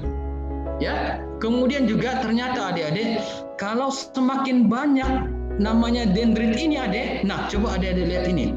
Ada serabut saraf yang sedikit, ada serabut saraf yang banyak. Ternyata kalau semakin banyak serabut saraf itu, orang itu semakin pintar. Semakin banyak serabut sarafnya, orang itu semakin kuat mengingat. Orang yang banyak serabut saraf di otaknya, maka orang itu paling cepat menerima ilmu. Nah, jadi kalau adik-adik menghafal ya, adik-adik menghafal, adik-adik mengulangi hafalan, itu ternyata adik, setiap hafalan adik-adik itu nanti akan memperbanyak lagi dendrit ini. Kalau memperbanyak dendrit ini lagi, nanti saraf kita dari awalnya yang banyak kosong ini akan padat seperti ini, akan penuh otak kita, penuh dengan saraf.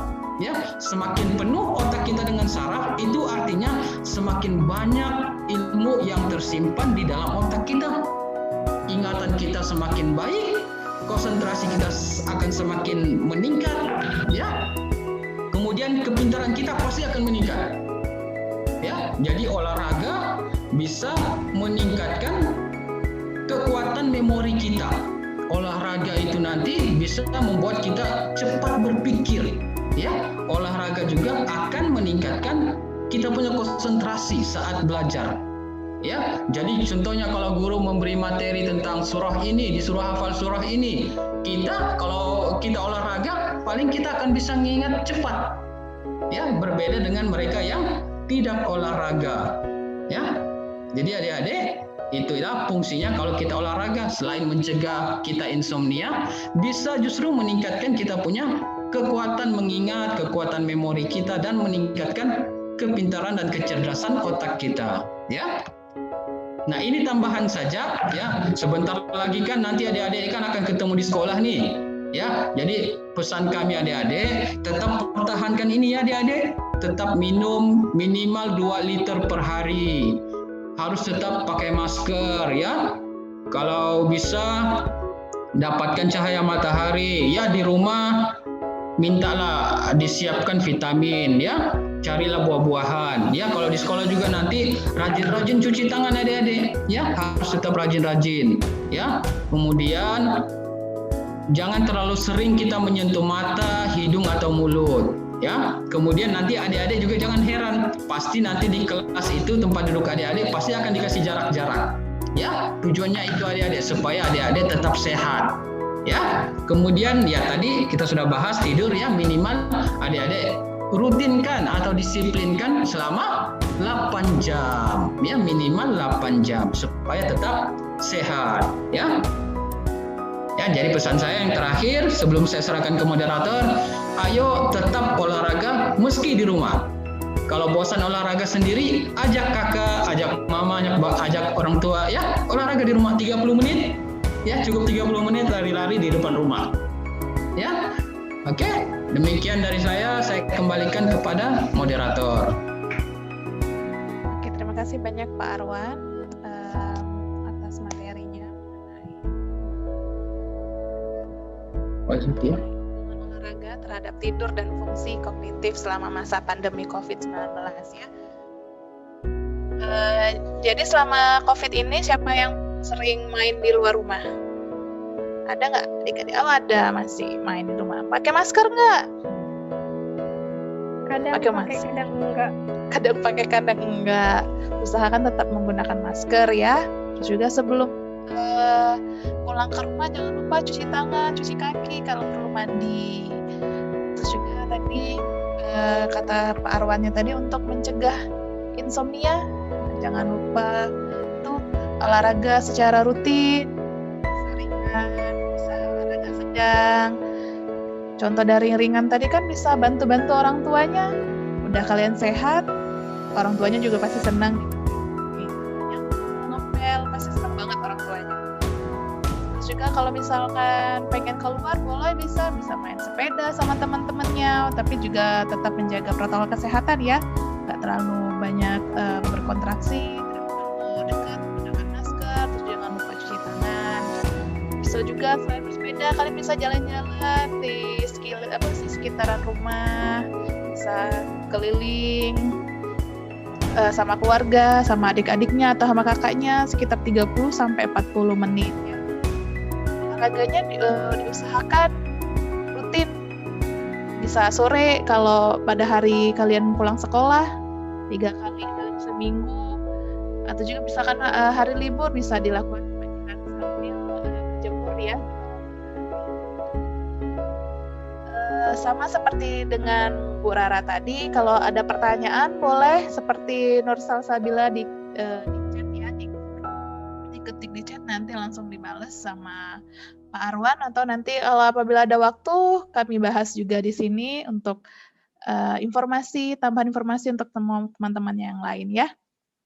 Oke, untuk mempercepat waktu lanjut aja kita ke materi terakhir, yaitu tips pengendalian stres selama hidup berdampingan dengan COVID-19 untuk mendapatkan tidur yang baik oleh Ibu Septi Purnamasari SSTM MDMD. Kami persilakan Ibu Septi. Terima kasih Bu Farah atas kesempatannya. Baik adik-adik, Assalamualaikum warahmatullahi wabarakatuh. Masih semangat? Ya, adik-adik masih semangat ya dalam rangkaian kegiatan kita pada siang hari ini. Insya Allah materi yang akan saya sampaikan adalah lanjutan dari materi Ibu Rara dan Ibu Arwan ya, di mana materi Bu Rara tadi tentang teknologi ya, teknologi. Kemudian materi Pak Arwan tadi tentang olahraga. Nah, di sini materi yang akan saya sampaikan ya, salah satu penyebab dari insomnia ini adalah di mana adik-adik mengalami yang namanya stres ya. Jadi nanti kita belajar bagaimana sih kita mengendalikan stres di masa pandemi ini ya adik-adik ya. Adik-adik saya izin screen share dulu ya.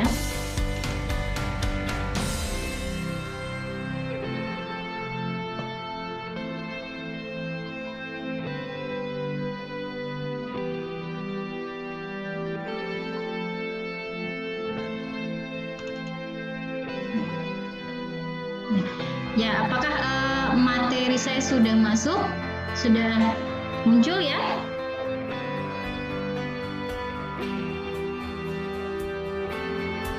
Oke, adik-adik ya.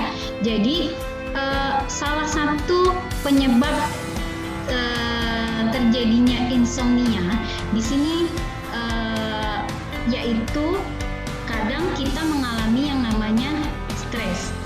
Ya, apalagi di masa pandemi COVID-19 ini.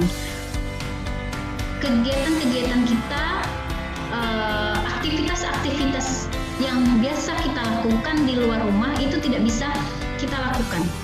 Nah, di sini kadang muncul ya stres.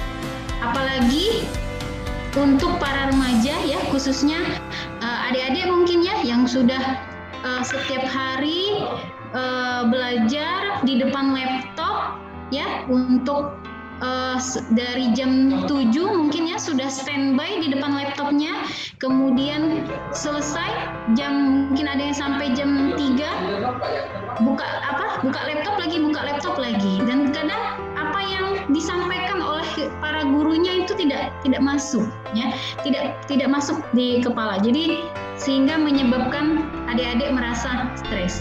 Nah, disinilah yang harus kalian hindari. Apa yang harus kalian lakukan? Nah, nanti saya akan berikan apa-apa saja tips dalam mengendalikan stres di masa pandemi. Ya, sebelum saya berbicara tentang stres ya, Dek ya. Sebelum saya bicara tentang stres ya. Nah, di sini ada salah satu, ini untuk cewek-cewek ya, untuk perempuan ya, untuk adik-adik yang perempuan ya.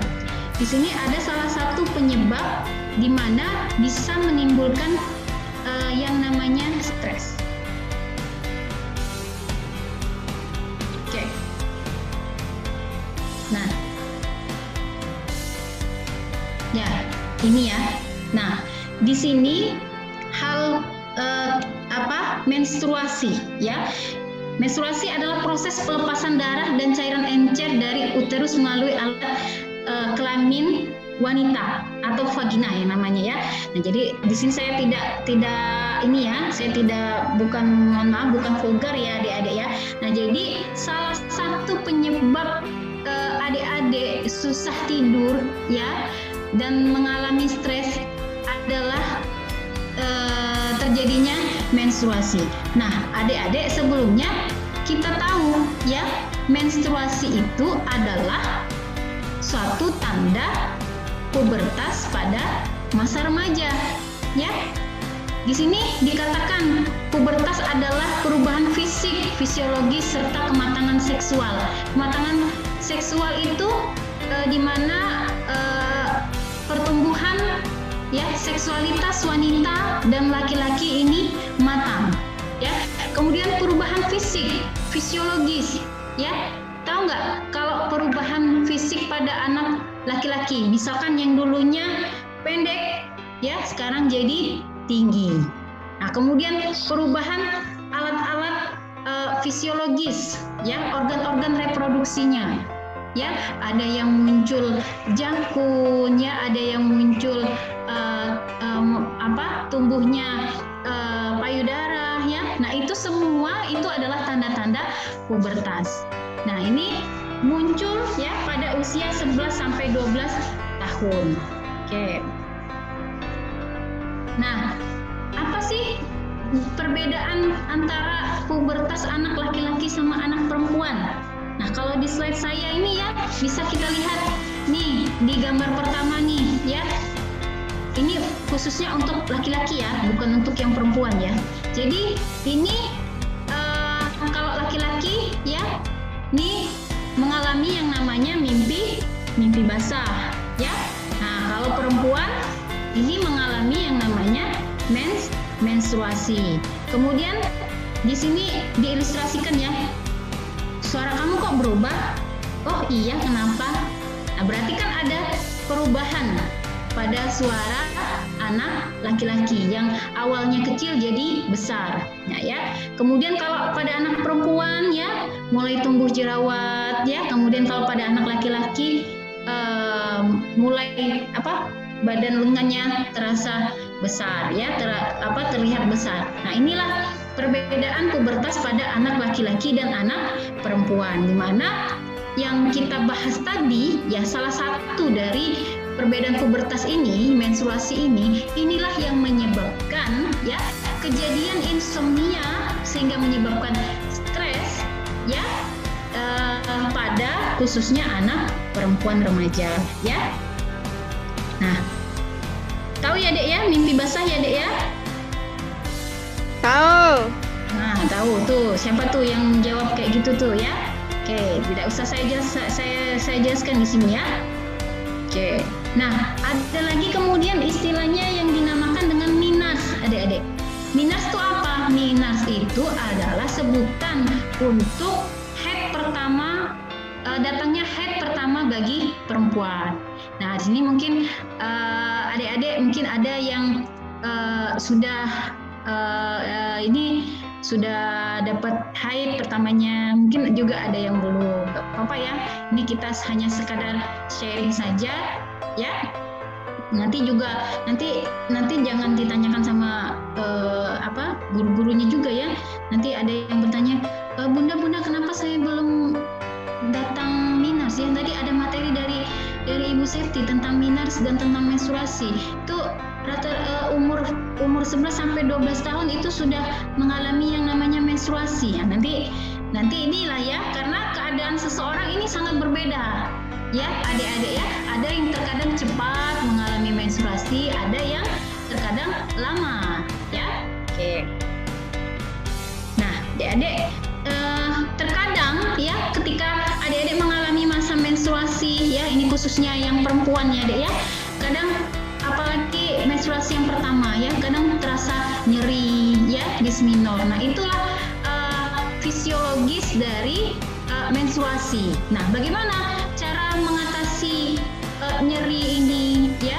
Nah, terkadang menstruasi yang adik-adik alami yang terasa nyeri ini ya, terkadang dialami oleh seorang wanita atau seorang perempuan apabila siklus haidnya itu tidak normal. Jadi misalkan adik-adik di sekolah nih lagi banyak tugas ya, nah, akibat dari banyak tugas tadi ya, jadi aktivitasnya banyak kan. Nah, aktivitas banyak inilah yang mempengaruhi ya, yang mengganggu pola siklus menstruasi. Jadi mensnya tidak teratur ya, kadang tersendat-sendat. Nah, itu beberapa faktor ya yang sering terjadi pada khususnya anak perempuan. Nah, bagaimana cara mengatasinya? Cara mengatasinya. Jadi kalau sudah mau deket-deket, adik ya, kalau mau ini perbanyak makanan yang bergizi, makanan yang seimbang ya untuk asupan tubuh kita tadi. Nah, selain itu pola pikir ya, stres juga itu diatur ya.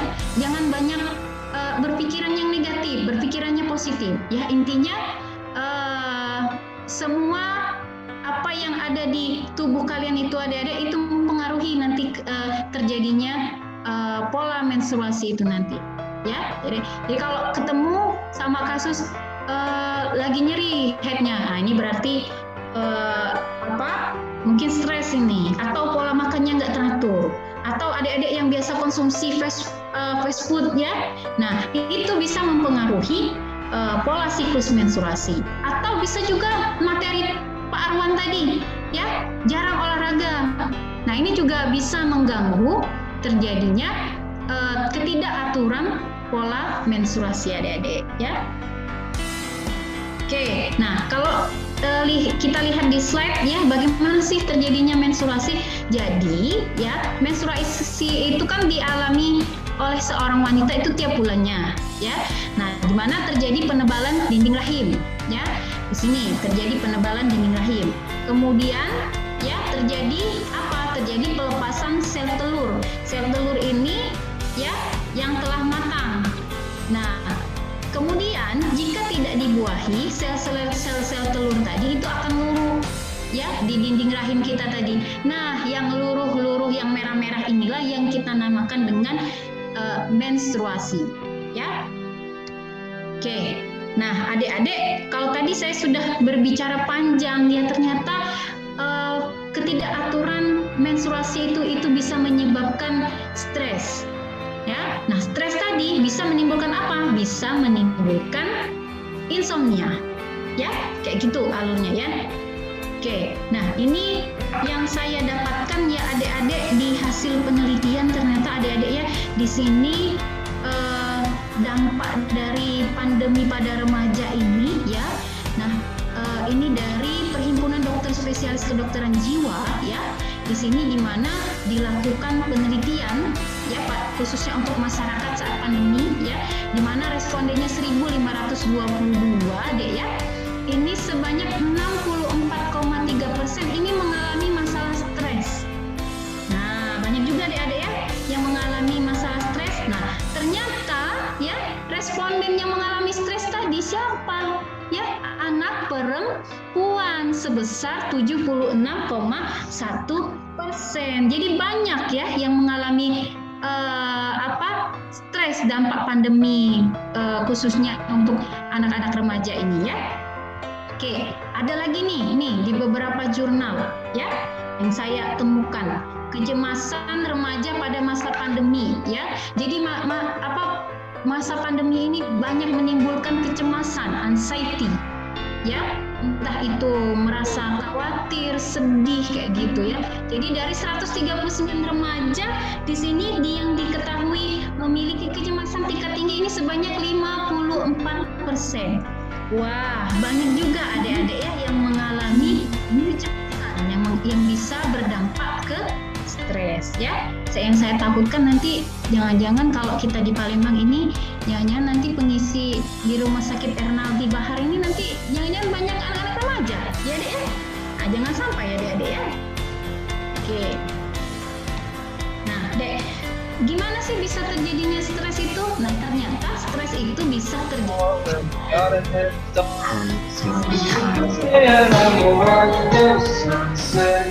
Simpatik ini adik-adik ya, ada yang namanya hormon ya, ada yang namanya hormon epinefrin dan hormon kortisol ya, nanti bisa di googling hormon apa sih yang disebutin oleh Bu Septi itu. Nah, dari saraf simpatik ini menyebabkan kerja tubuh kita naik ya. Akibat kerja tubuh kita naik ini kita pasti membutuhkan banyak energi, sehingga dari banyak energi ini hormon yang saya sebutkan tadi meningkat. Akibatnya apa? Glukosa darah juga meningkat. Kalian bisa bayangkan banyak orang yang mengalami stres ya, tapi resikonya apa? Resikonya diabetes. Karena apa? Karena banyak mengkonsumsi gula ya. Nah, itu salah satu yang perlu kita atasi, yang perlu kita hindari ya adik-adik ya. Oke, ini efek stres pada remaja ya adik-adik ya. Nah, ini untuk tubuh kita deh. Yang pertama, kita kadang merasa lelah ya. Nah, itu efek stresnya ya. Kemudian insomnia.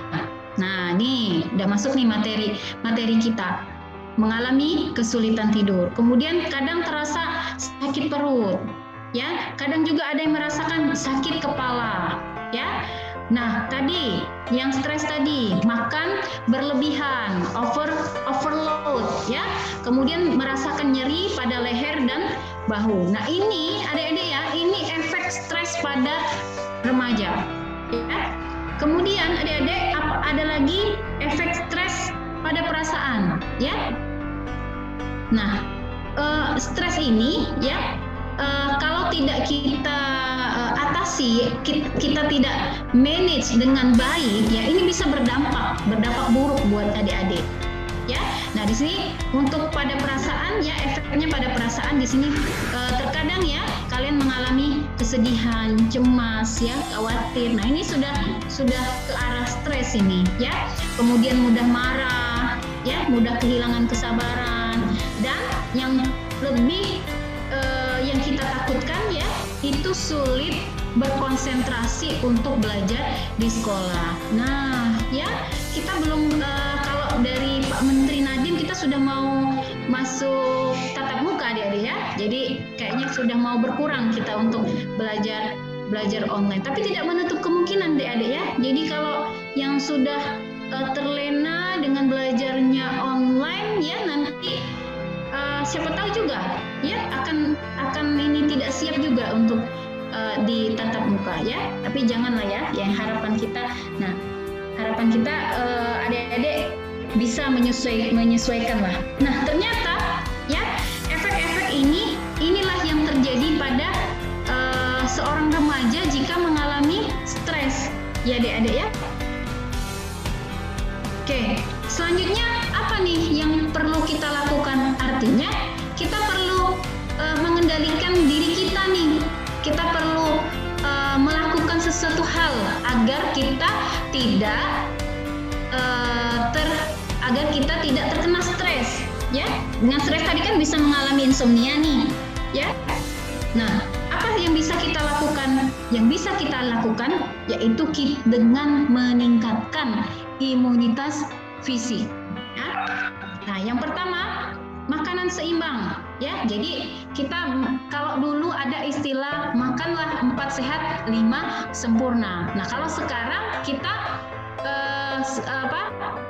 terapkan ya, kita makan makanan yang seimbang. Ada karbohidratnya, ya, proteinnya, sayur, buah-buahannya, ya. Kemudian ada vitaminnya. Mungkin ada yang bertanya, Bu, boleh nggak kalau kami tambah obat-obatan herbal? Soalnya umi aku di rumah suka sediain aku obat herbal. Oh boleh, lebih bagus kayak gitu, ya. Oke, kemudian apa yang perlu kita lakukan? Yang kedua, minum yang cukup, ya. Kalau orang dewasa minimal 2 liter. Nah, ya setidaknya minimal kita minum itu 8 gelas per hari. Kemudian olahraga minimal 30 menit, ya. Kalau nggak sekarang kan boleh nih misalkan kita di rumahnya ya ada sepeda nih, boleh pakai sepeda, tapi tetap menjaga protokol kesehatan ya, tetap menggunakan masker, cuci tangan ya, jaga jarak kayak gitu. Kemudian berjemur di pagi hari ya, seminggu 2 kali. Nah ini biasanya kalau mau berjemur ini sekitar pukul 9 lah, pukul 9 sampai pukul 10 lah. Kalau di atas pukul 10 ditakutkan nanti sinar UV-nya tidak bagus ya untuk tubuh kita. Nah, kemudian tidak merokok dan tidak minum alkohol ya. Oke. Nah, selain meningkatkan imunitas fisik, kita juga perlu meningkatkan kesehatan jiwa ya untuk terhindar dari stres tadi. Ya, adik-adik ya. Apa yang perlu kita lakukan?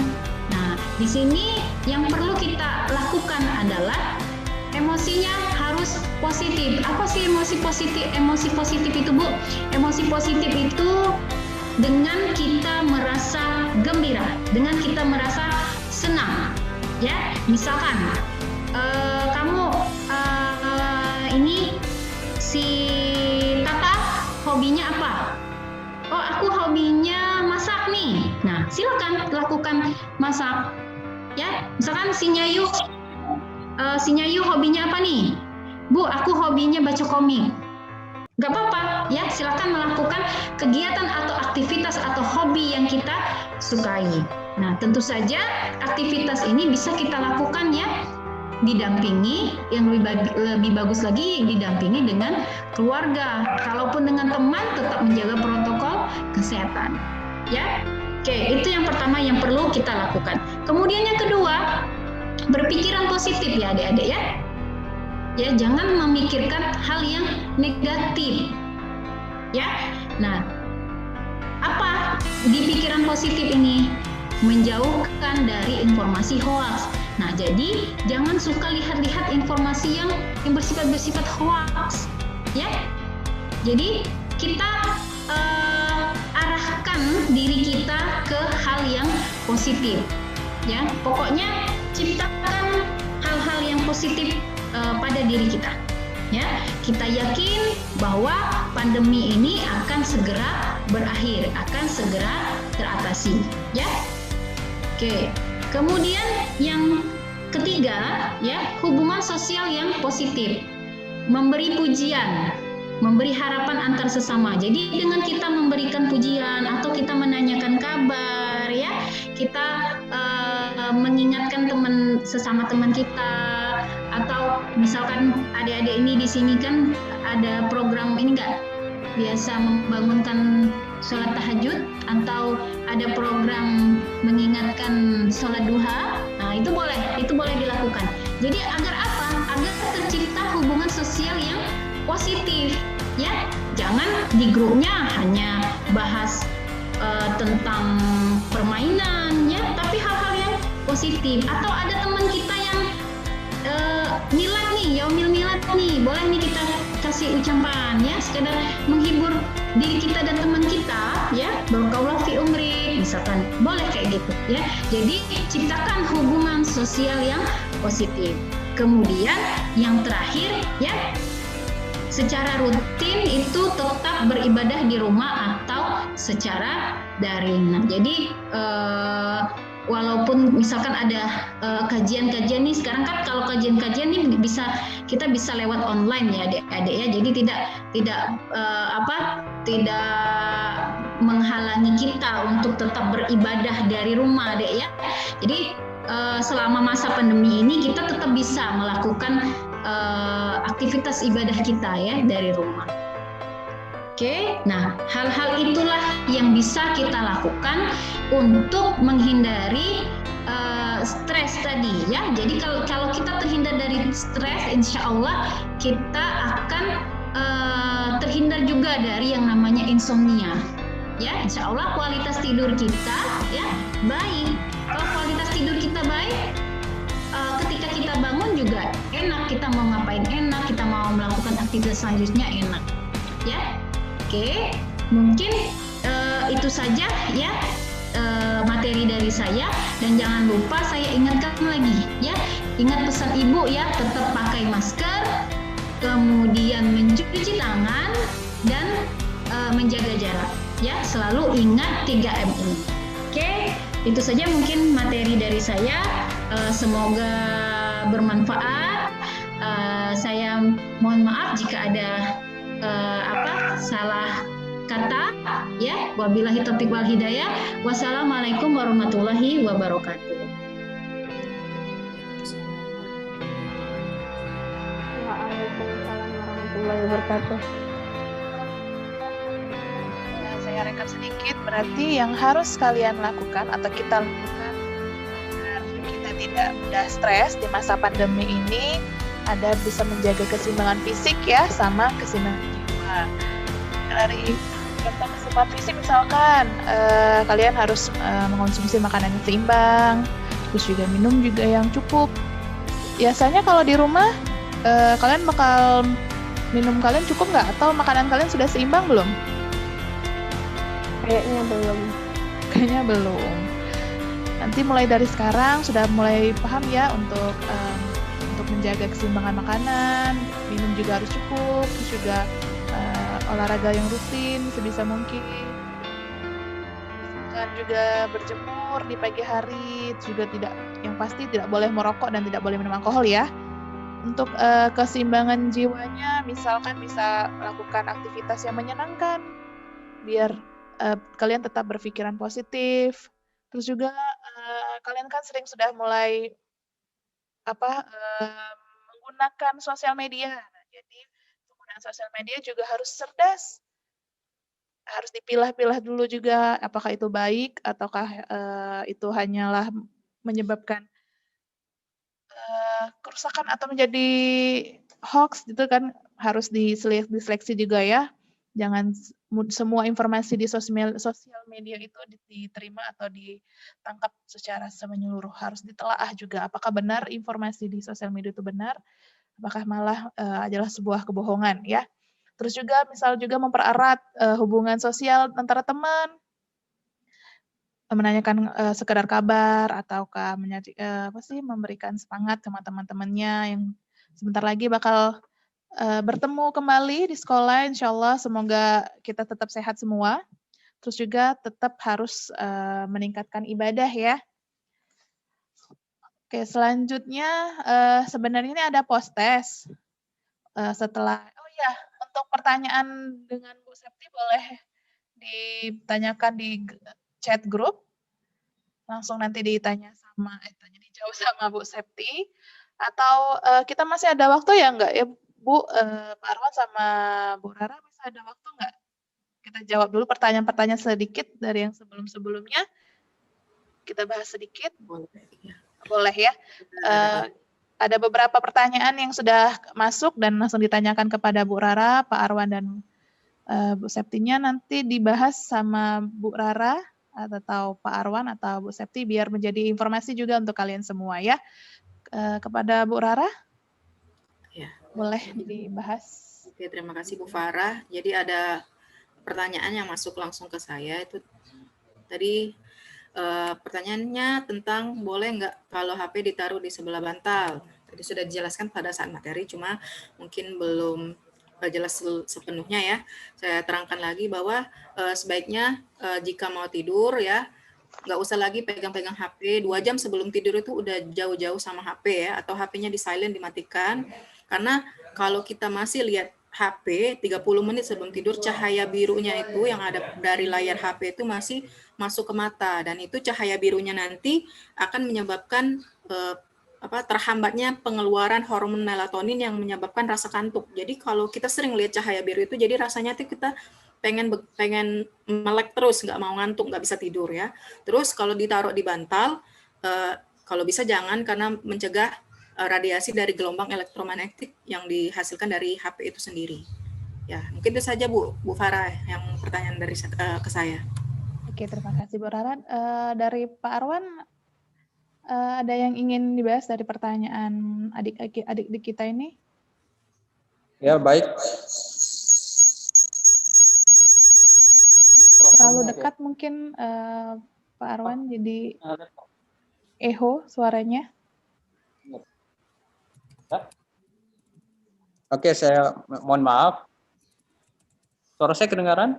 Terdengar Pak, silahkan. Ya, jadi tadi ada yang bertanya bagaimana Pak kalau kita olahraganya di kompleks rumah. Ya, kompleks rumah itu kan ada beberapa keluarga di situ, ada beberapa rumah tangga. Jadi untuk antisipasinya saran saya tetaplah olahraga di sekitar rumah saja, ya, di halaman rumah atau di dalam rumah. Di halaman rumah contohnya ya di depan rumah itulah jalan bolak-balik 30 menit sambil mendapat udara segar, juga mendapatkan cahaya matahari. Atau di dalam rumah caranya bagaimana? Jalan bolak-balik juga dari pintu depan rumah ke pintu belakang rumah. Ya, jalan bolak-balik cukup 30 menit. Ya, itu juga terhitung olahraga dan itu juga bisa menyehatkan. Dengan catatan di rumah itu nanti dalam rumah usahakan jendela atau ventilasi kita terbuka ya, supaya ada sirkulasi udara yang sehat.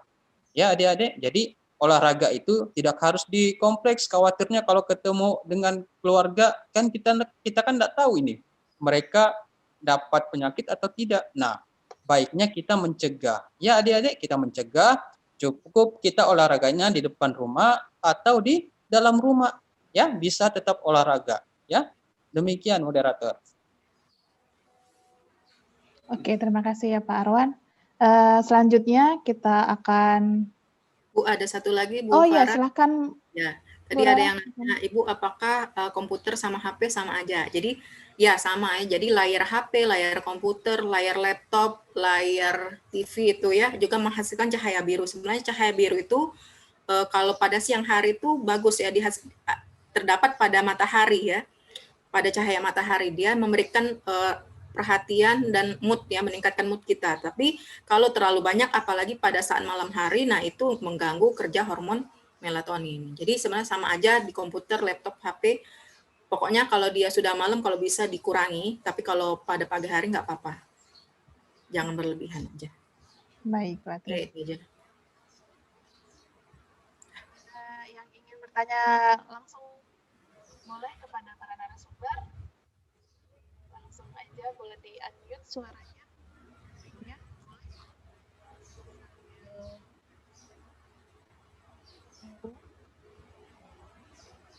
Ada yang ingin ditanyakan? Bun, suaranya kecil. Oh ya, baiklah. Maaf ya. Ada yang ingin ditanya secara langsung nggak? Boleh langsung ke para narasumber. Di-unmute mic-nya, langsung tanya kepada ibu-ibu atau bapaknya langsung. Oke, sambil... Nah, ada pertanyaan yang baru ini. Kalau HP di dekat kita saat tidur, apa dampaknya ya, Bun? Oke. Tadi sudah terjawab sebenarnya ya. Jadi HP itu menghasilkan gelombang elektromagnetik ya. Kemudian radiasi dari WiFi itu segala macam masih dalam penelitian sebenarnya ya, itu bisa berdampak pada kesehatan sebenarnya. Jadi jangan terlalu dekat juga dengan HP. Kalau bisa kalau tidur tuh nggak usah deket-deket HP lagi lah pokoknya. Jadi itu nanti kita mau tidur udah mau nyenyak masuk fase REM ya, rapid eye movement, tiba-tiba bunyi HP ya, ada notifikasi masuk ya, atau ada suara itu kan, jadi mengganggu kualitas tidur kita. Lebih baik dijauhkan atau dimatikan saja ya, jangan deket-deket sama kita pasti saat tidur. Baiklah, begitu jawabannya dari Sarah ya. Ini ada pertanyaan lagi, Bu, Ibu, sama Pak Arwan. Kalau sebelum tidur, dengar lagu boleh nggak? Ini ke saya apa pertanyaannya? Boleh dijawab oleh Bu Rara atau Pak Arwan. Ya, jadi kalau kita tidur itu ya sebenarnya sebaiknya nggak usah lagi nggak usah lagi ada aktivitas ya, makanya lampu dimatikan, kalau TV dimatikan, nggak ada suara lagi. Soalnya ketika kita tidur nanti kita tidur tapi otak kita tuh masih bekerja untuk mengolah suara yang dihasilkan dari lagu-lagu itu. Jadi sebenarnya kita nggak nyenyak tidurnya, jadi terganggu kita tidurnya itu, nggak berkualitas, nanti pas pagi nggak seger tidurnya itu. Jadi kalau mau dengar ya misalnya jam 7 atau 2 jam sebelum tidur boleh lah, tapi kalau sudah menjelang tidur benar nggak usah lagi dengar lagu ataupun lihat HP. Ya, itu aja. Baiklah, semoga sudah terjawab semua. Oke, kita lanjut aja ya, adik-adik. Di sini ada post-test mengenai materi yang telah disampaikan oleh Ibu Rara, Pak Arwan, sama Ibu Septi. Kami minta kesediaan adik-adik untuk menjawab post-test hari ini. Nanti kita olah dulu hasil dari post-testnya. Kami akan tetap berhubungan dengan Pak Jasmine ya Pak. Untuk 2 orang teratas atau nilainya terbaik, nanti kami kasih hadiah berupa pulsa sebesar 50.000 untuk 2 orang adik-adik yang jawabannya betul. Teratas nanti kami langsung berkontribusi dengan Pak Jasmine ya Pak. Izin untuk biar kami bisa menanyakan nomor dari adik-adik yang baik Bu, siap. Nilai terbaik ya. Oke, kami beri waktu untuk adik-adiknya untuk menjawab post-test webinar hari ini sekitar 5 atau 10 menit boleh ya Bu Septi, Bu Rara, Pak Arwan, cukup? 5 menit bisa. 5 menit cukup ya, berarti soalnya tidak terlalu, sebenarnya soalnya sudah hampir sama saja, sudah dibahas, sudah dijelaskan sama para pemateri, semoga mudah untuk dijawab kembali ya. Ada ini Ibu Kepala Sekolah, Ibu Novaria. Terima kasih atas izinnya telah mengizinkan kami untuk melaksanakan webinar pengabdian masyarakat kepada adik-adik hari ini. Izinkan kami melaksanakan sampai selesai. Maaf, baru ternotis, baru terlihat kalau ternyata ada Ibu. Maafkan kami tidak sempat menyapa secara langsung. Sambil menunggu adik-adik menjawab post testnya. Mungkin ada baiknya kita foto bersama dulu ya untuk adik-adik, boleh on kamera biar kita bisa sambil foto ya. Adik-adik yang masih off kamera kami persilahkan untuk on biar kita bisa foto bersama sambil menunggu adik-adik menjawab post testnya. Ini Oke, ada semuanya silakan tampilkan mukanya ya. ada dua sesi berarti ya, ada dua slide. Oke. Oke, lihat kamera. 1, 2. Oh, belum siap. Ada yang masih belum siap? Silakan siap-siap dulu. Mau dibenerin dulu jilbabnya boleh? Oke. Sudah on kamera semua? Oke. 1, 2, 3. Bentar ya.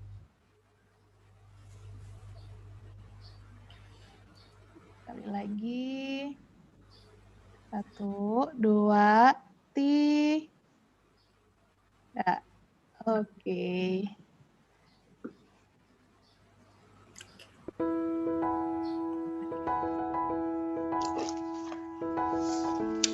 Sekarang udah selesai acaranya. Demikianlah serangkaian acara yang telah terlaksana pada hari ini. Kami ucapkan beribu banyak terima kasih kepada adik-adik yang berpartisipasi. Juga terima kasih banyak kepada SMP Islam Terpadu Bina Ilmi Palembang, terutama kepada Ibu Novaria Diningsi SPD sekolah yang telah mengizinkan kami melaksanakan pengabdian kepada adik-adik sampai selesai, juga kepada Pak Jasmin yang telah membantu pelaksanaan ini sampai selesai, sampai terlaksana pada hari ini, juga adik-adik atau siswa-siswi SMP Bina Ilmi telah mengikuti sampai selesai acara hari ini. Ada yang ingin disampaikan Ibu Septi, Bu Rara atau Pak Arwan sebelum ditutup acara pada hari ini? Cukup? Pak Jasmin ada Pak Jasmin ada yang ingin disampaikan atau dari Ibu Novaria sebelum ditutup pengabdian pada hari ini? Cukup Bu, kayaknya Ibu Nova lagi di jalan kayaknya. Oh baiklah kalau begitu. Terima kasih atas partisipasi adik-adik dan Pak Jasmin dan juga terutama Ibu Novaria. Kami selaku penyelenggara pengabdian masyarakat pada hari ini ada salah-salah kata, kami ucapkan mohon maaf dan kepada Allah kami mohon ampun. Kami akhiri pengabdian pada hari ini dan Waalaikumsalam warahmatullahi wabarakatuh. Terima kasih banyak ya adik-adik. Semoga ilmunya bermanfaat untuk kalian ke depan. Semoga bermanfaat untuk semua ya. Kami tetap berkontribusi dengan Pak Jasmin untuk memberikan door prize kepada adik-adik yang telah menjawab post testnya ya. Izinkan kami tetap berkontribusi Pak. Baik Bu. Terima kasih banyak semua adik-adik. Adik-adik, terima kasih Pak Jasmin. Terima kasih Pak Jasmin. Dadah. Terima kasih banyak ya. Silahkan boleh di. Lalu adik-adik. Izin lift ya. Sehat ya, menjaga kesehatan juga.